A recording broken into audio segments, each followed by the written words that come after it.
অনেক মানুষ দেখবেন মনে করেন নিজেরা যে আমার কোনো গ্রহের দোষ চলছে, আমার রাহুর দশা, শনির দশা এসব চলছে। তাদের মানসিক চিন্তাধারাটা অনেকটা এরকম। এই সব গ্রুপের মধ্যে কেউ কেউ দেখবেন গাদা গুচ্ছের পাথর পড়ে আছে, কারো পাথর নেওয়ার ক্ষমতা নেই, স্টোন নেওয়ার ক্ষমতা নেই বা রেমিডি নেওয়ার ক্ষমতা নেই।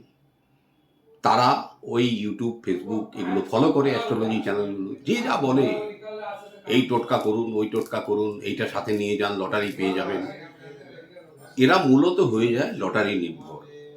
সামনে একটা বড় অঙ্কের পুরস্কারের খালি প্রাইজ দেওয়া থাকে, লেখা থাকে, সেইটা দেখে আকর্ষিত হচ্ছে এবং যথারীতি তাদের সর্বশান্ত হয়ে যাচ্ছে ওর পেছনে। আপনি চিন্তা করছেন আপনার গ্রহের প্রভাব ভালো নয়, এই দশা ওই দশা, তা আপনি কি জানেন আপনি নিজে এগুলো নিজেই ঠিক করতে পারেন এবং বিনা কোনো অ্যাস্ট্রোলজারের, বিনা কোনো রেমিডি নিয়ে। 1 নম্বর থেকে শুনে যান। আপনি কোনোভাবে ভাবলেন যে আমার রবি ঠিক নেই, সূর্যের প্রভাব ঠিক নেই, ঘরে যদি পিতা জীবিত থাকে পিতার পায়ে হাত দিয়ে পিতার আদর্শে চলুন, রবি ঠিক হয়ে যাবে। সূর্যদেবকে জল দান করুন নিয়মিত, তামার পাত্রে লাল কুমকুম আর একটু চাল দিয়ে, সূর্য ঠিক হয়ে যাবে। মা যদি জীবিত থাকেন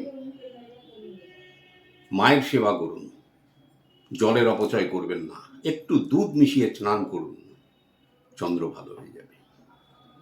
বৃহস্পতি, জীবনে একটি গুরু পাবার চেষ্টা করুন, না পারলে শিক্ষাগুরু, দীক্ষাগুরু, মান্যতাপ্রাপ্ত গুরু, যে কোনো গুরু জীবনে নিয়ে আসুন, একটু হলুদ জলে চান করুন, বৃহস্পতি ভালো হয়ে যাবে।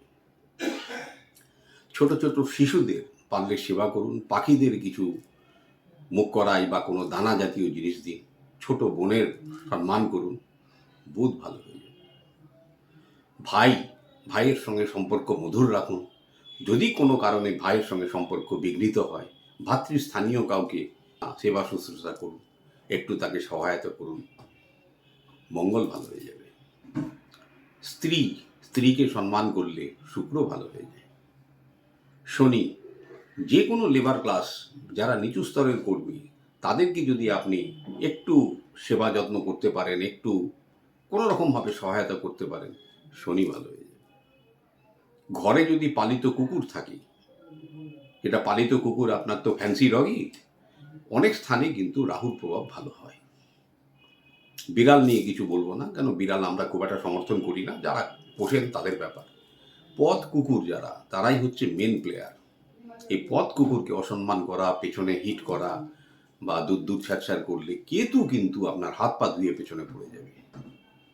রাস্তার কুকুরকে যদি একটু সেবা করেন, অন্ধ বিকলাঙ্গ এদেরকে যদি আপনি একটু সেবা করেন, কিন্নরদের যদি আপনি একটু সেবা করেন, তাতে কেতু যেমন ভালো হয় বুধও ভালো হয়ে যায়। এবারে বুঝতে পারছেন এগুলো করতে গিয়ে একটা পয়সাও আপনার লাগে না।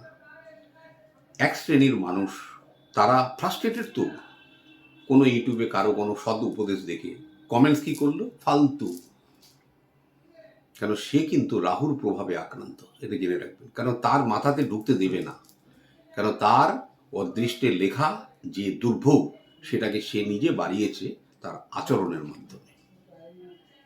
যখনই কোনো কাউকে কমিউনিকেট করবেন, এর মধ্যে এমন কোনো আনপার্লামেন্টারি ওয়ার্ড ব্যবহার করবেন না যেটাতে কিন্তু কাউকে হিট করা হয় বা অবমাননা করা হয়, তাহলে কিন্তু আপনার বৃহস্পতি, তারপরে আপনার কেতু সমস্ত ডিস্টার্ব হয়ে যাবে। তো এইভাবে শুধুমাত্র আপনার আচার আচরণ স্বভাব একেও যদি আপনি সন্তুলন করতে পারেন, এই 9টা প্ল্যানেট 2টো শ্যাডো নিয়ে সব কটা কিন্তু আপনার সঙ্গে বন্ধুত্ব করতে এগিয়ে আসবে, কথা দিলাম। নমস্কার।